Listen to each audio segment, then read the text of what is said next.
ये बात है 31 जुलाई 2024 की रात के करीब 2 बजे ईरान के कैपिटल तेहरान में प्रेसिडेंट पैलेस के कंपाउंड के अंदर एक जोरदार धमाका सुना जाता है। ना ही ये कोई मामूली दिन था और ना ही जहां धमाका हुआ कोई आम लोकेशन। दिन मामूली इस वजह से नहीं था क्योंकि ये ईरान के नए प्रेसिडेंट मसूद पजश्कियान की ओथ टेकिंग सेरेमनी का दूसरा दिन था। इस हरे भरे कंपाउंड में जहां मुख्तलिफ रॉयल पैलेस देखे जा सकते हैं, इसके किनारे पर यह 5 स्टोरी बिल्डिंग है जहां ईरान के स्टेट गेस्ट आकर ठहरते हैं और इसी बिल्डिंग के 3rd फ्लोर का हुआ था। इस दिन इस गेस्ट हाउस में कोई यामशकसन ही बल फलस्तीन के फॉर्मर प्राइम मिनिस्टर और हमास के लीडर इस्माइल हनी मौजूद था। हमास के लीडर इस्माइल हनी को एसिनेट करने के पीछे इजराइल की एजेंसी का हाथ बताया या लेकिन हमेशा की तरह इजराइल और मसाद ने इस पर कोई बयान नहीं दिया। हमास के लीडर को ईरानियन प्रेसिडेंट के कंपाउंड के अंदर तब खत्म किया गया आज वह ईरानी रेवोल्यूशन गार्ड की प्रोटेक्शन में थे और वह भी एक स्टेट गेस्ट के तौर पे। इजराइल ने किया था तो यहां पर चंद सवालात खड़े होते हैं। इजराइल से करीब 2000 किमी दूर यह ऑपरेशन कैसे अंजाम दिया गया? इस्माइल हनी को इतने अलग अंदाज में क्यों खत्म किया गया? ईरान में तो सिर्फ ये मेहमान बनकर आए थे, वैसे ज्यादातर ये इजिप्ट, कतर या टर्की में रहते थे, तो फिर इनको ईरान में ही क्यों टारगेट किया गया? इजरायली एजेंसी मसाद के चंद टारगेटेड ऑपरेशंस पर नजर जोड़ाई जाए तो इसमें एक चीज बहुत कॉमन है। जी हां, चाहे एरोफ इमैन की सजाए मौत हो, सीरिया में न्यूक्लियर रिएक्टर्स पे बमबारी, ईरान के न्यूक्लियर साइंटिस्ट का कत्ल या फिर लेबनोन में हिजबुल्लाह की 3000 पेजर डिवाइसेस पोर्ट में रह रहे थे। सिर्फ यही नहीं बल्कि हमास के और लीडर्स भी कतर में आजाद रहते हैं। मजे की बात यह कि कतर में इजराइल की अलाय अमेरिकन आर्मी भी मौजूद है।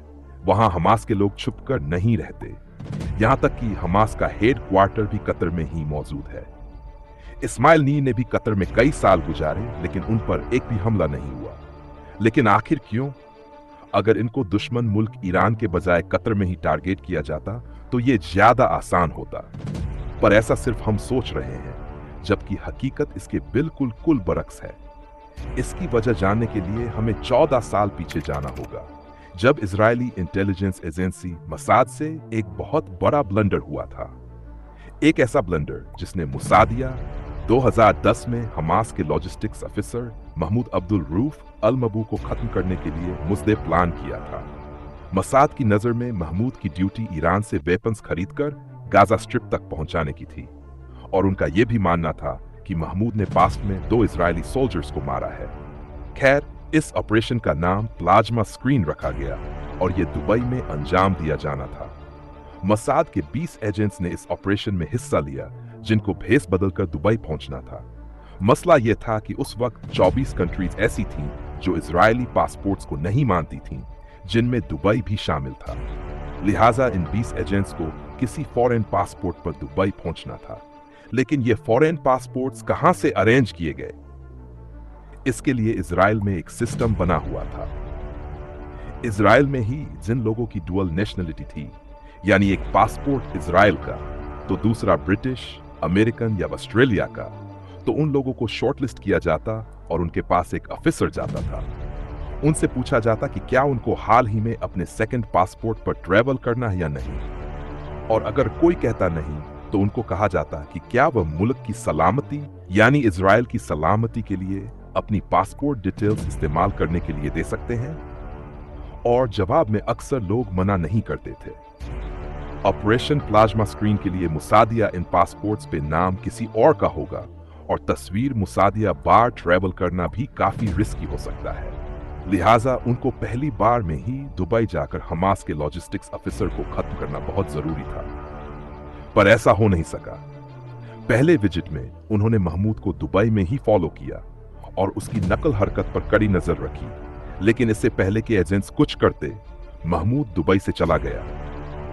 दूसरे विजिट में एजेंट्स को सेम पासपोर्ट्स पर ही दुबई आना पड़ा और वह महमूद का पीछा करते करते उसकी कॉफी में जहर फेंकने में कामयाब हो गए, पर महमूद की मौत ना हो सकी। उसकी तबीयत खराब जरूर हुई और वह अपने घर सीरिया चला गया।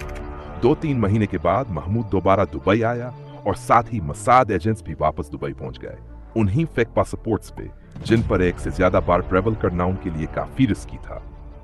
अब की बार उन्होंने महमूद के होटल में ही रहने का इरादा किया। टेनिस प्लेयर के कुछ एजेंट्स ने महमूद का लिफ्ट में पीछा किया और उनमें से एक एजेंट ने नोट किया कि वह कौन से रूम में जा रहा है। यह सारा ऑपरेशन सीसीटीवी कैमरा में भी रिकॉर्ड हो रहा था। वह महमूद के बराबर वाला रूम बुक करने में कामयाब हो गए। इनमें से 4 एजेंट्स ने सही मौका तलाश करके महमूद के रूम का दरवाजा खोला और अंदर घात लगाकर बैठ गए। जब महमूद शॉपिंग करके वापस आया तो उसको एक अल्ट्रासोनिक डिवाइस से मार दिया गया। इस डिवाइस की खास बात है कि अगर सुई या फिजिकल निशान छोड़े इंसान का दिल बंद कर सकती है।